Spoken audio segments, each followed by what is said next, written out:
Okay, last week we got this business settled about what culture consists of, 9 packages that everybody in the world has. So then this week we're going to start looking at those packages. And the first one that we will approach this week is economy. Economy is very basic. Everybody has to have one or they don't eat. And uh, but everybody in the world has a different economy. And economy is really a good one to start out on because all of us, no matter how familiar we are with the other packages, language, religion, and so on, we all have every dealings every day with our economy, to get our daily bread. And as it turns out, people have learned to organize themselves for economic activities all over the world in very, very different ways that are dependent on their local environmental circumstances. So, the in our society, uh, we we have what are referred to as markets, which you can think of. Think of the grocery store. You go there, and you have all kinds of varieties of things to buy and everything. Most of the people in the world don't operate on that basis, or at least certainly they didn't 100 years ago. And they organized themselves into work groups, and their grocery store was their garden. And how they organize themselves to do that might be very different from how we organize ourselves. We organize ourselves in a patrilinear system where, at least in the ideal, the man goes to work and the woman has children and stays home and raises them and so on. And of course, that's all kind of gone away too in the last few years.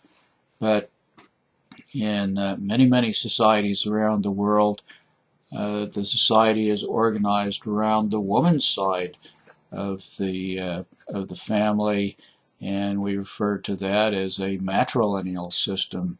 And just to give you some idea of the how different things can be in our society, the biological father of the children, the husband of the mother, is the person who disciplines and takes responsibility for the children. But in the matrilineal societies, the husband of the mother is somebody who comes around and visits mom and brings presents for the kids and so on. But it's the person that we would refer to as the mother's brother or the uncle who is responsible for raising children. And so we need to familiarize ourselves with various aspects of kinship and how that fits together with the economic system in different parts of the world. And we need to understand that the economic systems can be really very different and be motivated by different perspectives. We'll think quite a bit about the Trobriand Islands this week, and it's interesting that another early anthropologist, Bronislaw Malinowski, worked in the Trobriands in the 19 teens and the 1920s, and he worked out the scheme of the economics of the Trobriand Islands, and he found that from all appearances they're trading useless goods, bracelets and necklaces as they went on their canoes from island to island. But underlying that external ritual thing that's going on, they were taking along boatloads of food that they could produce on their island, but the next island over could not produce it, and so they needed that food. And this is all kind of given continuity and cloaked in mystery by this business of trading shell beads and necklaces. So let's go on the first of our great adventures, the great economic adventure to the Trobriand Islands, and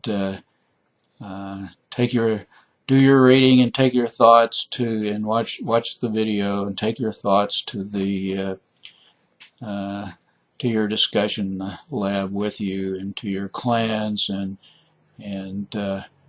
think broadly. Think about how different things can really be.